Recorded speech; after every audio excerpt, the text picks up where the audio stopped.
ناظرین ہیں उनके वोटों पे सियासत कर रहे हैं। ये प्याज भी खाएंगे, जूतियाँ भी खाएंगे, लितर भी खाएंगे और ये बिल भी पास होकर रहेगा।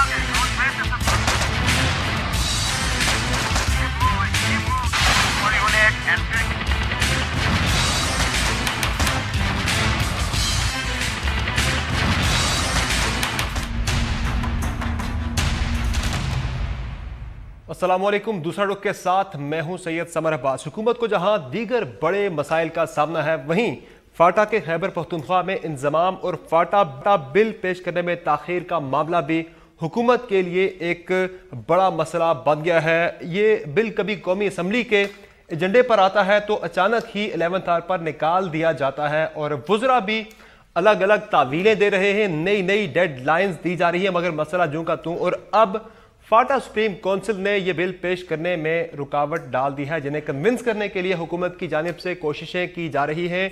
फौज ने भी कोशिश की, आर्मी चीफ ने भी कोशिश की मनाने की मौलाना फजलुर रहमान साहब को, लेकिन अभी तक यह बात आगे नहीं बढ़ सकी और इस पर इत्तफाक राय कायम नहीं किया जा सका। बज़ाहिर हुकूमत क्या एक और धरने को आवाज़ दे रही है, क्योंकि JUIF ने अगर इंजमाम होता है बगैर रेफरेंडम के तो JUIF ने धरने की कॉल दी हुई है, और अगर ये बिल पेश नहीं होता तो इस पर जमात इस्लामी ने एक धरने की कॉल दी हुई है। तो क्या हुकूमत के लिए एक बड़ा चैलेंज बनने जा रहा है एक और धरने की सूरत में? और फाटा का इंजमाम इतना ज़रूरी क्यों, वो कितना ज़्यादा अहम है फाटा के अवाम के लिए, और इस मामले में ताख़ीर से कितना ज़्यादा नुकसान हो रहा है? और आखिर में हम बात करेंगे अमरीकी धमकियों की, के बाद अब धमकियों और डू मोर से बढ़कर काफ़ी आगे चली गई है। सारी सूरत हाल पर बात करने के लिए हमारे साथ अयाज वजीर साहब, साबिक सफ़ीर और रुकन हैं फाटा सुप्रीम काउंसिल के। उनके साथ तशरीफ फरमा है सेनेटर मौलाना हाफिज अब्दुल्ला साहब, रहनुमा है जमीयत उलमा इस्लाम फे के।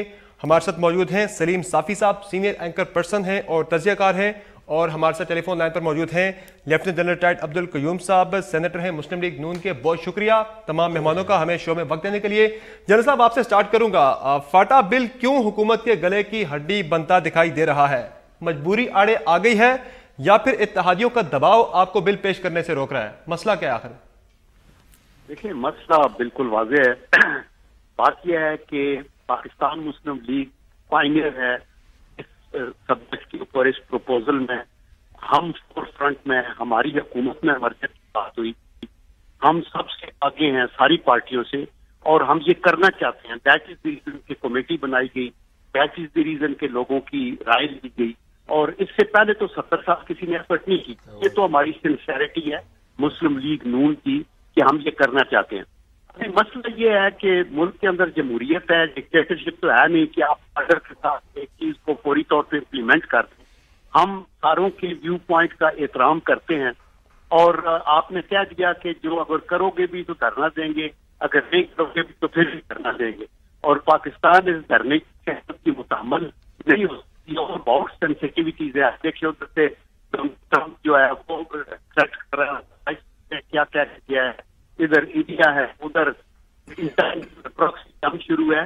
तो इन हालात के ऊपर आप अगर तलवार ले खड़े हो जाएं, आप इधर जाएंगे तो कटेगा, इधर जाएंगे तो मेरे ख्याल में यहाँ एक सीरियस एक स्टेज ध्यान है। हम अपने इत्तेहादियों के साथ, इसमें ये बात ठीक है कि मौलाना फजलुर रहमान साहब का ये पॉइंट है कि रेफरेंडम हो, या उनका डिफरेंट व्यू पॉइंट है। इसी तरह महमूद खान साहब का एक व्यू पॉइंट है। दी पॉइंट इज कि हमारे मुतल्लिक तो किसी को शक नहीं होना चाहिए सिंसेरिटी के ऊपर कि एक एफर्ट करके एक नतीजे पे पहुंचे और हम ये करना चाहते हैं। लेकिन एट द सेम टाइम अगर बाकी सियासी जमातें अपने इत्तेहादियों के लिए मुतहर कादरी साहब के घुटने पे भी हाथ रखते हैं, तो हमें भी अपने इत्तेहादी अजीज हैं, हम उनका व्यू पॉइंट भी लेना चाहते हैं। ये एक आम इशू में हम कहते हैं ये कंसेंसस से हो। जल साहब हमारे साथ रहेगा, जल साहब हमारे साथ रहेगा। हम आपके इत्तेहादी हैं हाफिज अब्दुल्ला साहब, उनसे जान लेते हैं कि आखिर मसला है क्या। हाफिज अब्दुल्ला साहब, फाटा अरकान और सारी अपोजिशन बार बार फाटा इस्लाहात बिल की ताखीर का जिम्मेदार मौलाना फजलुर रहमान साहब को ठहरा रही है। खुद फाटा के जो अरकान है मुंतखब वो भी मौलाना साहब को जिम्मेदार ठहरा रहे हैं इस ताखीर का, जबकि मौलाना साहब जो है वो फाटा सुप्रीम काउंसिल की बात कर रहे हैं, उनका नाम ले रहे हैं। तो ये म्यूजिकल चेयर है फाटा इस्लाहात बिल पर, ये क्या है ये मसला बेसिकली? बिस्मिल्लाहिर्रहमानिर्रहीम। देखिए, मौलाना फजलुर रहमान साहब का नाम लेना, उनको सिर्फ बहाना बनाना मेरे ख्याल में यह ज़्यादती होगी। मौलाना साहब ने कौन सी अपनी बात की है अपनी ज़ात के लिए, अपनी पार्टी की मफाद के लिए, या क्या फ़ायदा उनको मिल रहा है। बात है फाटा की आवाम की। जिस दिन फाटा इस्लाहात रिपोर्ट टेबल हो चुका है, उसी दिन उसी वक्त जमीयत उलमा इस्लाम ने ये आवाज़ उठाई कि इस रिपोर्ट से हमारा इत्तिफाक नहीं है। उसके बाद फिर सरताज अजीज़ और कमेटी से बात हुई, उन्होंने उनकी तहफ़्फ़ुज़ात नोट किए, तस्लीम किए, मान लिए कि हाँ हम इस इशू पर आपसे इत्तिफाक करेंगे, इसका इस्लाह भी करेंगे। अब बात यह है, अब बात तो यहाँ तक पहुँच चुकी है कि एक है फाटा के अवाम कबाइल, एक तरफ एक राय ये है कि फाटा मर्ज हो KPK में, उसी फाटा के कबाइल में ये अयाज वज़ीर साहब हैं।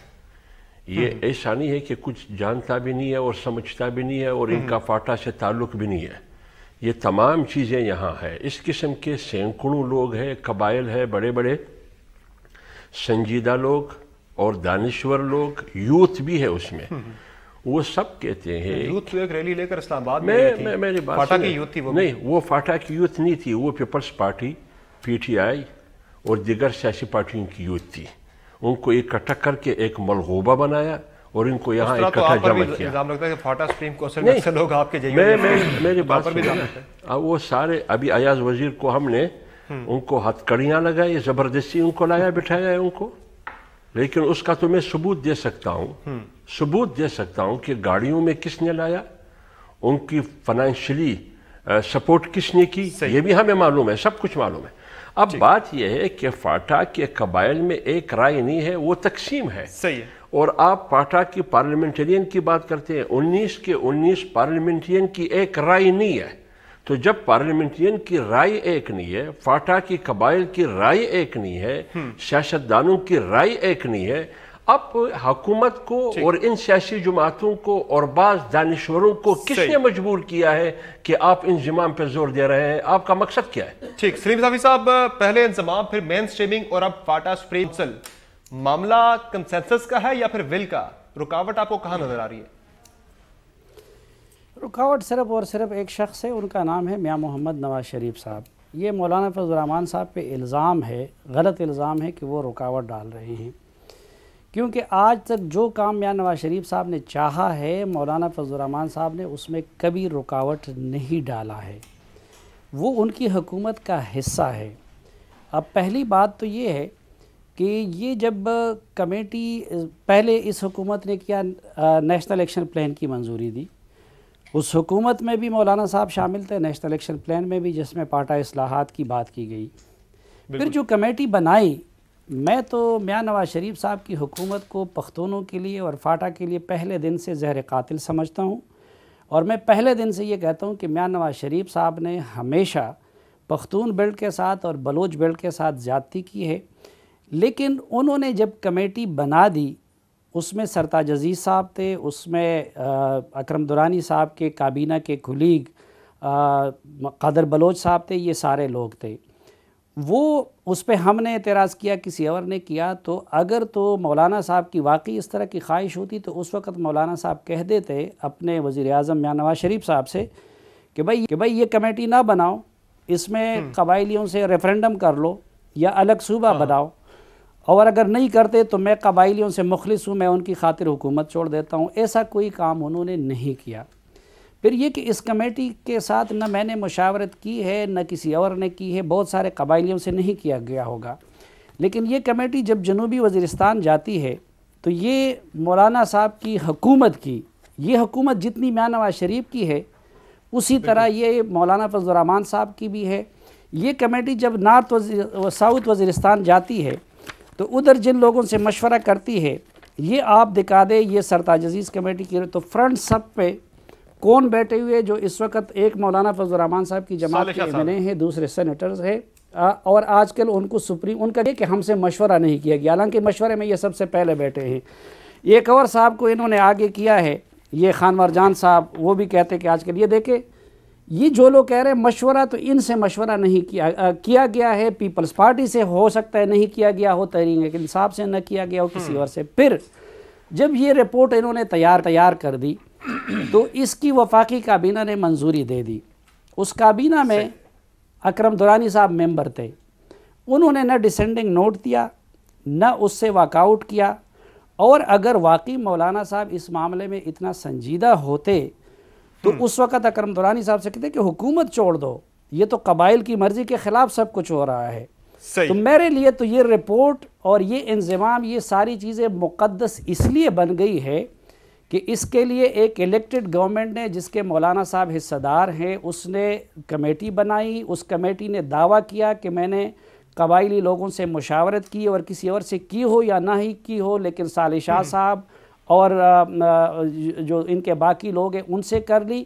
اور پھر اس نے کابینہ سے منظوری دی, پھر پارلیمنٹ میں گیا, پھر سٹینڈنگ کمیٹی میں گیا, اور سٹینڈنگ کمیٹی سے اتفاق رائے سے اپروو ہو کے ادھر آ گیا ہے.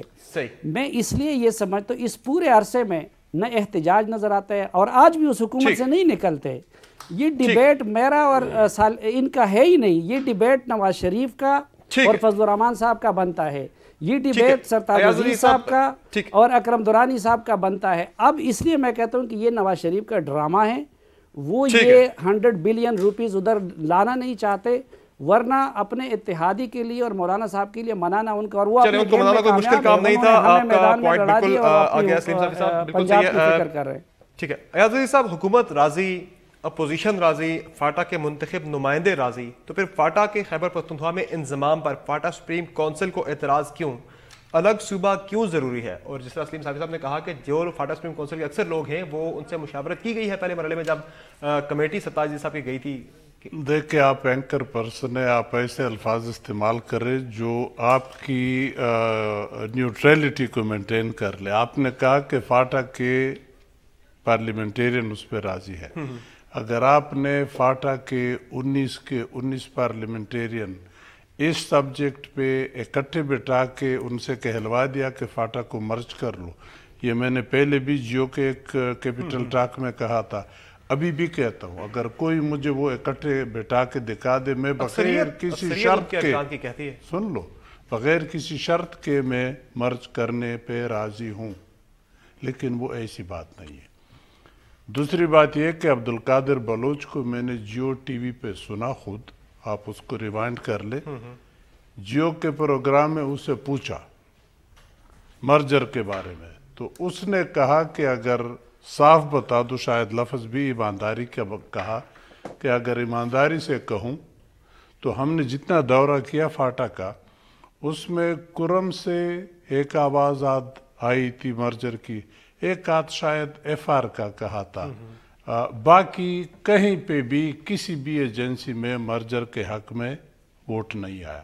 ہر جگہ میجارٹی بات یہ ہوئی تھی کہ ہمارے لوگ جو آئی ڈی پیز ہیں پہلے ان کو آباد کر لے, پھر جو لوگوں کے نقصانات ہوئے, گھر تباہ ہوئے, مارکیٹیں اڑ گئی, لوگ غربت کی لکیر سے نیچے اگر کمپیریزن کر لے باقی پاکستان کے یا کے پی کے ساتھ, تو ان میں 40% ہے, فاٹا میں 73% پہ چلا گیا.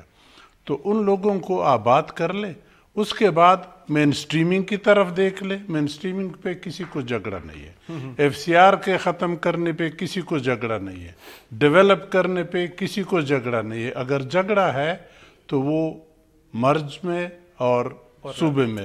مرج پہ مجھے کیوں اعتراض ہے, میں اس کی طرف آتا ہوں, ذرا لوگ سمجھ جائیں کہ مجھے نہ کسی پہ ذاتی اعتراض نہیں, ہر ایک آدمی اپنا ویو رکھتا ہے. مجھے اس لیے اعتراض ہے کہ 70 سال جب سے پاکستان بنا ہے, 70 سال سے فاٹا کو یا federal government, legally federal government کے پاس ہے, پریکٹیکلی کے پی حکومت چلاتی ہے, اس وقت NWFP تھی, کیونکہ سارے پوسٹنگ ٹرانسفر وہاں کے چیف سیکرٹری صاحب کرتے تھے, ابھی بھی کرتے ہیں, اور وہاں کے گورنر, پولیٹیکل ایجنٹ, کمشنر, یہ سارے خیبر پختونخوا کے لوگ تھے. تو اگر 70 سال میں یہ لوگ ڈیولپ کرنا چاہتے تو کس نے روکا تھا؟ ہم نے تو نہیں روکا تھا. اب موقع آیا ہے, ذرا ایک منٹ, چھوٹی سی بریک نہیں, میں اس کے بعد آپ کو یہیں سے بات مکمل کرنے کا موقع دوں گا. ایک منٹ, اب مختصر بالکل, اب موقع آیا, فاٹا دوراہے پہ کڑا ہے, ایک سڑک جاتی ہے مرجر کو, دوسری سڑک الگ صوبہ, تو میں سمجھتا ہوں الگ صوبے میں اس لیے فائدہ ہے کہ میری اپنی حکومت فاٹا کی ہوگی، اپنا چیف منسٹر ہوگا، اپنا گورنر ہوگا، اپنے وزراء ہوں گے، اپنا فیڈرل کمیشن ہوگا، ساری چیزیں اپنی ہوگی بجائے خیبر پختونخوا میں گھسنے کی۔ ناظرین اسی کے ساتھ یہاں ایک بریک لیتے ہیں، بریک کے بعد گفتگو ہوگی، ہمارے ساتھ رہے گا۔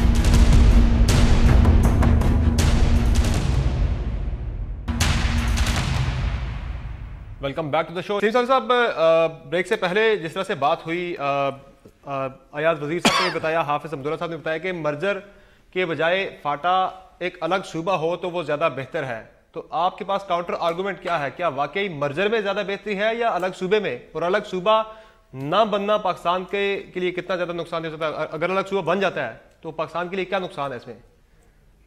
اصل میں ایک تو اس پہ بہت ساری ڈیبیٹ ہو چکی ہے اور وہ سارے آرگومنٹس بھی آ چکے ہیں، اور اس ڈیبیٹ کو اس کمیٹی نے بھی مد نظر رکھا، اس سے پہلے جو رپورٹس تھی وہ بھی مد نظر رکھی۔ اور میں پھر یہ کہوں گا کہ یہ میری کمیٹی نہیں ہے، یہ اس حکومت کی کمیٹی ہے جس کے مولانا فضل الرحمان صاحب حصہ دار ہیں، جس کے وہ سب سے بڑے وکیل ہیں اور جس کے وہ ہر لحاظ سے طرفدار ہے۔ ایک تو یہ ہے۔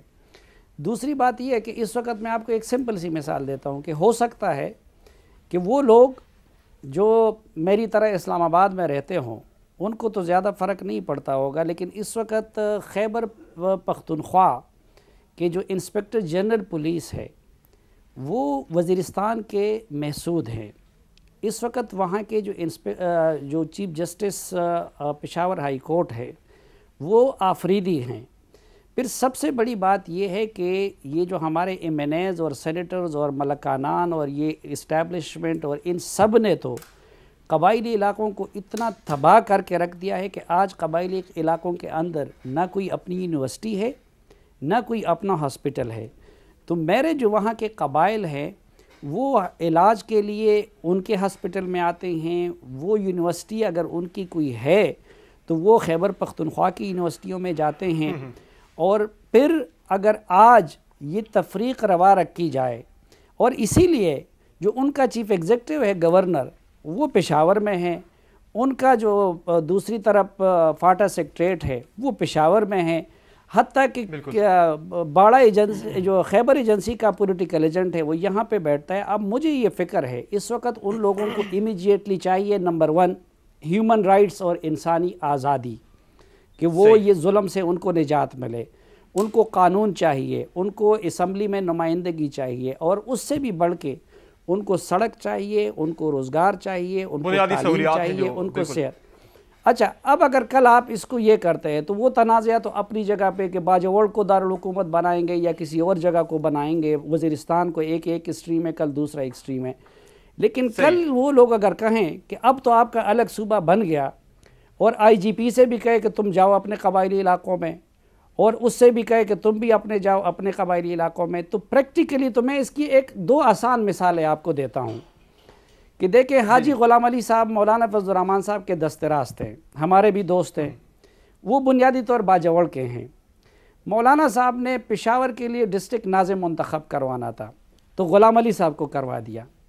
اس وقت وہ باجوڑ ایجنسی سے نہیں بلکہ پشاور سے اور خیبر پختونخوا سے سینٹ میں بیٹھے۔ اچھا، پھر یہ ہوا کہ یہ فیصلہ ہوا کہ فاٹا چیمبر آف کامرس ایک بنا لیا جائے، تو پتہ ہے فاٹا چیمبر آف کامرس کا صدر 2 سال کون رہے؟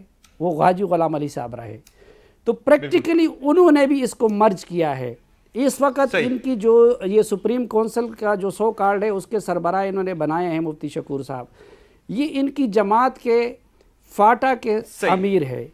اب ان کی فاٹا کی تنظیم خیبر پختونخوا کی جو ان کے گل نصیب خان ہیں وہ ان کے زیر انتظام ہے، تو ہر لحاظ سے یہ ہو چکا ہے۔ اب صرف ایک چیز پہ رکاوٹ ڈالنے کے لیے جل صاحب کا کامنٹ لے لوں اس پہ، صافی صاحب بالکل اپنے بات جو کی اسی کو آگے بڑھاتے ہیں۔ جل صاحب، اب حکومت نے کرنا کیا ہے؟ بیسیکلی فاٹا سپریم کونسل کی رائے سننی ہے یا پھر حکومت کی اپنی جو ایک رپورٹ ہے اس پر جانا ہے، جو اپوزیشن کا مطالبہ ہے اور جو فاٹا کے اکثر ارکان جو منتخب نمائندے ہیں ان کا مطالبہ ہے اس پر جائیں گے، یعنی مرجر کی طرف؟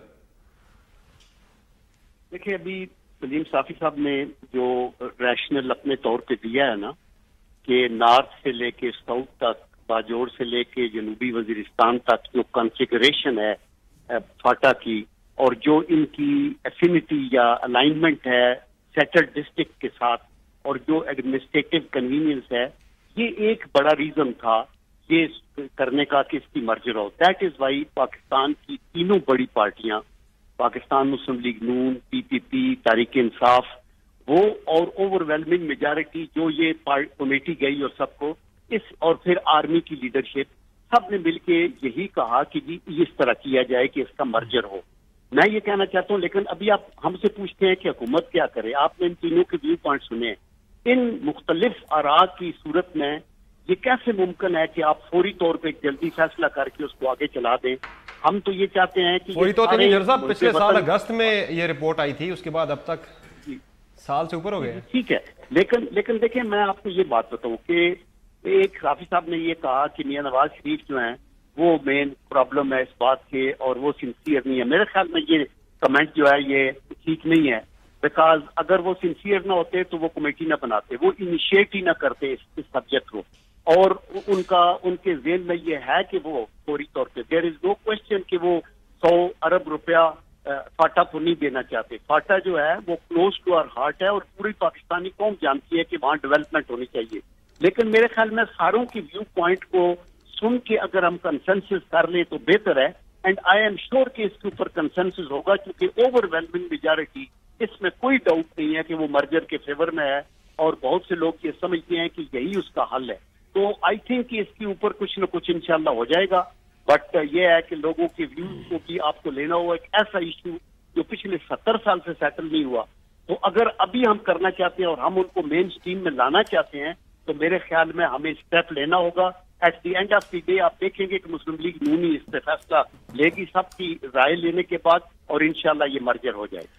ٹھیک ہے، اسی یہاں ایک بریک لیں گے. بریک کے بعد ہم حافظ عبداللہ صاحب سے اور ایاز وزیر صاحب سے پوچھیں گے کہ دیگر کئی ایشوز کے برعکس فاٹا اصلاحات کا وہ ایک مسئلہ ہے جس پر فوج اور حکومت دونوں ایک صفحے پر ہیں. اس کے باوجود مرجر میں یا پھر اس اصلاحات کا بل قومی اسمبلی میں پیش ہونے میں تاخیر کیوں ہے؟ باتوں کی چھوٹے سے بریک کے بعد ہمارے ساتھ رہے گا.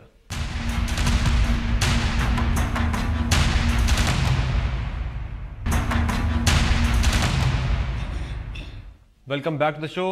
حافظ صاحب، ایک طرف آپ کی پارٹی نے ڈیڈ لائن دی ہوئی حکومت کو اپنے کہ اگر آپ نے مرجر کے بغیر ہی مرجر اگر آپ نے کر دیا تو پھر آپ دھرنا دیں گے اسلام آباد میں، جبکہ جماعت اسلامی کہتی ہے کہ اگر بل نہ آیا 31 تک تو وہ دھرنا دیں گے. یعنی ہر دو صورتوں میں حکومت کو اب ایک دھرنے کا سامنا ہے، اور یہ معاملہ ایسی دیکھیں وہ حکومت کا سامنا 2 دھرنوں کا ہے، 3 دھرنوں کا ہے، 4 کا ہے، تیسرا بھی ہے، طاہر القادری کا دھرنا بھی آ رہا ہے. لیکن یہ فاٹا کے مسئلے پر تو 2 دھرنے تیار ہیں. بات یہ ہے کہ فیصلہ فاٹا کے عوام کی ہو رہی ہے. 70 سال سے فاٹا کے عوام اندھیرے میں تھے. اسپتال نہیں ہے، اسکول نہیں ہے، روڈ نہیں ہے، زندگی کی سہولیات نہیں ہے. کیوں نہیں ہے؟ اس کا جواب کسی کے پاس ہے. کیوں نہیں ہے؟ کیا گورنر، صدر پاکستان، آپ کا پولیٹیکل ایجنٹ سیفی صاحب نے سب گنتی کر دیا؟ یہ سارے تھے یا نہیں تھے؟ سارے تھے نا. پیسہ تھا یا نہیں تھا؟ پیسہ تو پشاور کے پاس اتنا نہیں ہے جتنا اسلام آباد کے پاس تھا. کیا اسلام آباد پیسے نہیں دے سکتے تھے؟ تو جب یہ تمام پیسے اور وسائل موجود تھے 70 سال میں، وہی لوگ جو پولیٹیکل ایجنٹ پشاور میں بیٹھا ہے، گورنر پشاور میں بیٹھا ہے، صدر پاکستان تخت اسلام آباد میں بیٹھا ہے، باقی اسٹیبلشمنٹ GHQ میں بیٹھا ہے، اور اس میں 30 سال 40 سال اسٹیبلشمنٹ اور جرنل کی حکومت ہوتی ہے، باقی سیاستدانوں کی ہوتی ہے. آپ نے تو 70 سال پاٹا کو سٹل ایریے کے انڈر رکھا. آپ نے کیا دیا اس کو؟ کچھ بھی نہیں دیا. لہٰذا زندگی کی سہولیات دیتے تو سب سے پہلے جو آسان کام ہے، جناب رسول اللہ صلی اللہ علیہ وسلم کی روایت ہے، سب سے پہلے جو آسان کام ہے وہاں سے شروع کرے. سب سے پہلے آسان کام ہے، جیسے ایاز وزیر نے کہا کہ بابا لوگوں کو وہاں لے کے سیٹل کرے دوبارہ. اس کے لیے روڈ، ہسپتال یہ پہلے شروع کرے. یہ زندگی کی سہولیات برابر کر کے آگے پھر کیا کرنا ہے پھر لوگوں سے پوچھے، عوام سے پوچھے. آپ فاٹا کے بارے میں فیصلہ کرتے ہیں لیکن گھر والوں سے آپ نہیں پوچھتے. یعنی ایاز وزیر صاحب اب یہ بات اٹل ہے کہ ریفرینڈم ہوگا تو بات آگے بڑھے گی، ورنہ یہ مسئلہ اسی طرح سے لٹکا رہے گا. دیکھیے یہ جو لوگ کہتے ہیں کہ اگر فلانا بھی सलीम साफ़ी साहब ने IGP का जिक्र कर लिया कि वो कबायली है, CJ पेशावर वो भी 70 साल में हमारा एक IGP बना, 70 साल में एक चीफ जस्टिस बना, 70 साल में एक बनते हैं। अगर मेरा सूबा बन जाए तो हर वक्त मेरा IGP होगा, हर वक्त मेरा चीफ जस्टिस होगा हाई कोर्ट कबायली सूबे का। यही चीज़ है जो मैं चाहता हूँ कि बजाय मुझे मर्ज करने के कि मैं दूसरे गोते में आ जाऊँ, फिर 70 साल लगेंगे कि मैं IGP बन जाऊँ या ना बनूँ, मैं हर वक्त IGP क्यों ना बनूँ। तो ये बात तो उस तरफ। बाकी आपका सवाल था कि यानी हर रेफरेंडम के बगैर बात आगे नहीं जाएगी। मैं इतना अर्ज कर लूँ, हमने परसों वज़ीर-ए-आज़म साहब वेरी काइंड, उन्होंने लंबा वक्त दिया, सुना आराम तसल्ली से। उनका कहना है कि आपकी बातों में वजन है।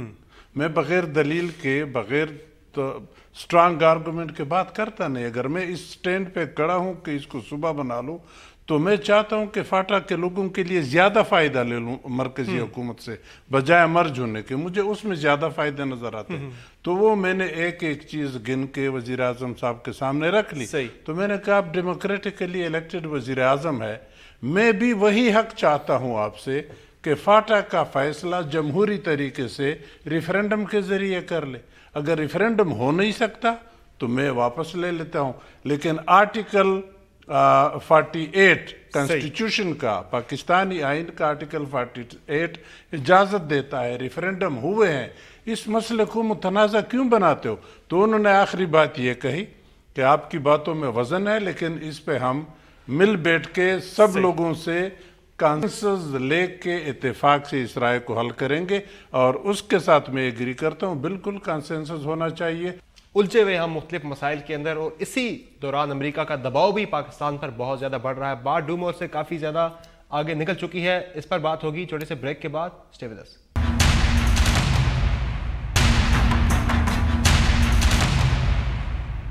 Welcome back. सलीम साफ़ी साहब, एक तरफ हम फाटा के मामले पर उलझे हुए हैं, अंदरूनी सियासी एक तनाव भी हम देख रहे हैं मुल्क के अंदर, तो दूसरी तरफ अमेरिका का दबाव पाकिस्तान पर बढ़ रहा है। बात डूमोर से काफ़ी आगे निकल गई है। ट्रंप ने हमें नोटिस पर रखा हुआ है। कितनी संजीदा है सूरत हाल पाकिस्तान के लिए इस वक्त बन चुकी है?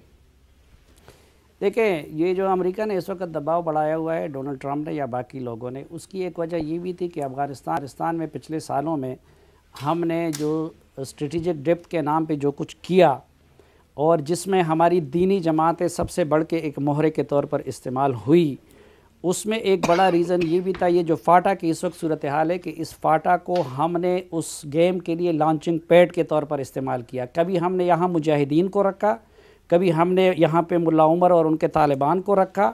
और इसलिए मैं कहता हूँ कि कबाइलियों को इस मुकाम तक पहुँचाने में इस्टेब्लिशमेंट और उनके जो मोहरे थे, हमारी मजहबी जमातें जिन्होंने उनके लिए वो काम अदा किया, वो सब इक्वली ज़िम्मेदार है। अब इस वक्त अमेरिका के शर से बचने के लिए और अफ़गानिस्तान में वो जो फसाद करवाना चाहता है, उसके लिए भी ज़रूरी है कि हम अफ़गानिस्तान से अपने आप को समेट लें पाकिस्तान में, और उसके लिए हम अपनी बॉर्डर मैनेजमेंट को ठीक करें। और जिस तरह कबाइल को अफ़गानिस्तान के उस तरफ अफ़गानिस्तान की हुकूमत ने देखे, शिनवारी कबाइल को अफ़गानिस्तान के वो नंगरहार सूबे का हिस्सा है, इसी तरह पख्ती और पख्तीका में रहने वाले कबाइल वो उनका। तो जिस तरह उसने अपने कबाइल को अपने मरकज़ से जोड़ दिया है, और कई सूबों में जिसके लिए उसमें फ़ायदा था वो कबाइली उस सूबे में ज़म हो गया है, तो उसका भी तरीक़ा अमेरिका के शर से और उनके शर से बचने के लिए ये ज़रूरी है।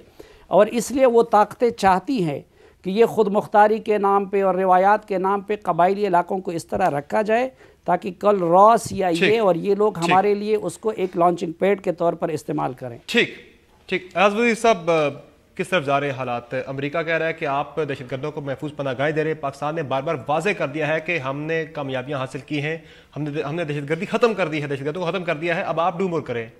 अमेरिका क्या कह रहा है हमसे? देखिए, दोनों का एक दूसरे के ऊपर सीरियस शक है, शकूक है।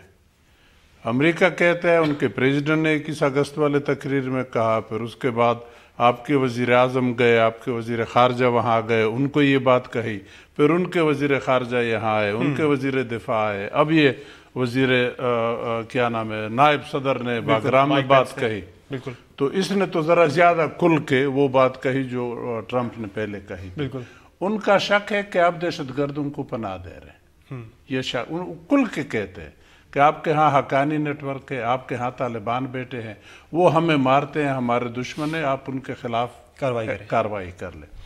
आप कहते हैं कि वो अब हमारे पास नहीं है। अफगानिस्तान में लेटेस्ट जो आपका हुकूमत का स्टांस है वो कहते हैं कि आप लोग आ जाए, हम देख लेंगे, अगर नजर आए तो हम मार लेंगे, निकाल देंगे। तो आप कहते हैं नहीं है, वो कहते हैं, और ये भी धमकी आपको दे दी कि आप ठीक हो जाए, नहीं तो हम फिर अपना एक्शन लेंगे। गोया एबटाबाद जैसे एक्शन हो सकता है, ड्रोन अटैक हो सकते हैं। तो मैं तो हमेशा से कहता आ रहा हूं कि हमारी जो पॉलिसी अफगानिस्तान के बारे में है, खासकर उसको हमें ज़रूर रिविजिट करनी चाहिए। हमें कोशिश ये करनी चाहिए कि अफगानिस्तान के साथ किसी सूरत कैसे भी मुमकिन हो हम दोस्ती बना लें, ताकि हमारे दुश्मन हिंदुस्तान को वहाँ पे जगह कम मिले। सही। हाफिज साहब, अमेरिकी धमकियां हैं, दूसरी तरफ पाकिस्तान अमेरिका से डू का मुतालबा कर रहा है, किस तरफ जाएंगे हालात? दोनों तरफ से एक मौके पर कायम है दोनों ममालिक। बात यह है, साफी साहब ने बात की दीनी जमातों के हवाले से। अफगानिस्तान में रूस ने जारहियत की, अफगानिस्तान में फिर तालिबान आए, और अफगानिस्तान में तालिबान और मुजाहिदीन अफगानिस्तान जो रूस के खिलाफ लड़ रहे थे, एक वक्फा हुआ था 5-6 साल का। अब रूस के खिलाफ लड़ने वाले अफगान की हिमायत करने वाले कौन थे? मौलवी भी था, सियासी भी था, फौजी भी था, सहाफ़ी भी था, लिखने वाले भी थे, अदालत भी था। अदालत इसलिए था कि अदालत ने मार्शल को सपोर्ट किया है कानूनी तौर पर, ये सारे एक पेज पर थे। इसी तरह तालिबान की हुकूमत को तस्लीम करने में सारे एक पेज पर थे।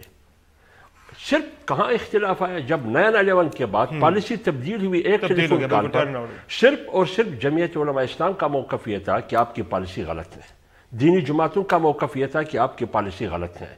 नेटो अमेरिका की सरपरस्ती में चढ़ाई की, इस आपकी फ़िज़ा, आपकी ज़मीन, आपका समंदर इस्तेमाल हुआ, 57,000 बार हमले हुए अफगानिस्तान पर, ये सारे लिखने वाले सपोर्ट कर रहे थे इसको।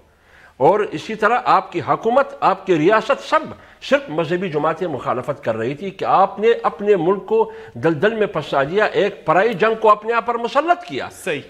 आज ISPR कहते हैं कि ये तो हमारा जंग नहीं है। सही। यूनिलैटरल कार्रवाई की फिर मैं करूंगा। आपने हमेशा इसी तरह किया, जितनी भी ड्रोन हुए आपने आपकी इजाजत से उनको इजाजत दी है। बिल्कुल, अमेरिकी थ्रेट्स पर पाकिस्तान ने बड़ा फर्म जवाब दिया है अमेरिका को। और इसके साथ फाटा का जो मसला है उस पर आया मर्जर की तरफ बात जाती है या फिर रेफरेंडम की तरफ? जल्द अज जल्द हुकूमत को पॉलिसी इस सिलसिले में बनानी होगी और इत्तफाक राय कायम करना होगा। आज के शो में इतना ही। फीडबैक जरूर दीजिएगा। तमाम मेहमानों का बहुत बहुत शुक्रिया शो में ज्वाइन करने के लिए। इजाजत दीजिए। अल्लाह हाफिज।